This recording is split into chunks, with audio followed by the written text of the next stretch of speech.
Selamat pagi Bapak Ibu yang kekasih di dalam Tuhan Yesus Kristus. Pagi hari ini saya Eko Wayu Suryaningsih kembali menyapa dengan kebenaran firman Tuhan yang terdapat dalam Amsal 17 ayat 22. Amsal 17 ayat 22, hati yang gembira adalah obat yang manjur, tetapi semangat yang patah mengeringkan tulang. Amin. Suatu kali ada teman yang pergi melakukan cek darah. Ternyata kondisi asam urat dan kolesterol dalam darahnya semua di atas rata-rata. Rupanya tanpa disadari, ketika proses selama pandemi berlangsung, keadaan pola makan dan pola hidup tidak beraturan, sehingga menimbulkan berbagai penyakit, termasuk di dalamnya kandungan gula darah, kolesterol dan juga asam urat.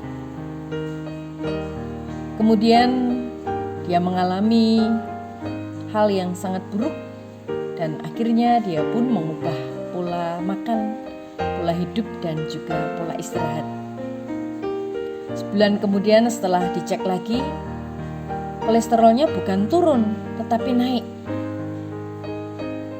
Dan hasil konsultasi dengan dokter, setelah mencoba merefleksikan diri, akhirnya ia sadar bahwa yang diatur itu bukan hanya pola hidup dan pola makan saja, tetapi juga pola pikir dan hati.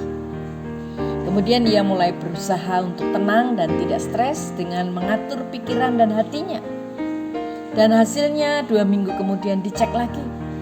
Ternyata kolesterolnya benar-benar turun jauh sekali.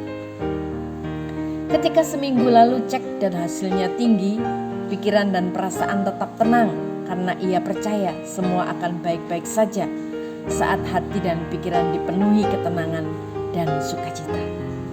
Benar, semua dalam kondisi baik dan sehat.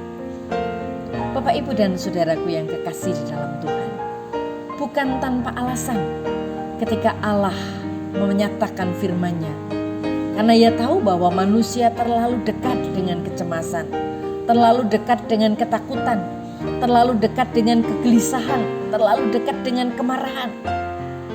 Itu sebabnya tetaplah sukacita. Jangan sampai sakit, penyakit dan permasalahan hidup merampas damai sejahtera Tuhan dari dalam hidup kita. Jaga perasaan serta pola pikir agar menjadi tenang sehingga kita dapat berdoa. Ketika kita berdoa, maka sukacita Tuhan menaungi hidup kita sehingga kesembuhan, pemulihan, kelepasan dan kelegaan akan terjadi. Mari terus berusaha agar sukacita Tuhan tinggal di dalam diri kita, karena selalu ada alasan untuk tetap bersukacita walaupun ada banyak permasalahan dan hati sedang terluka dan berduka.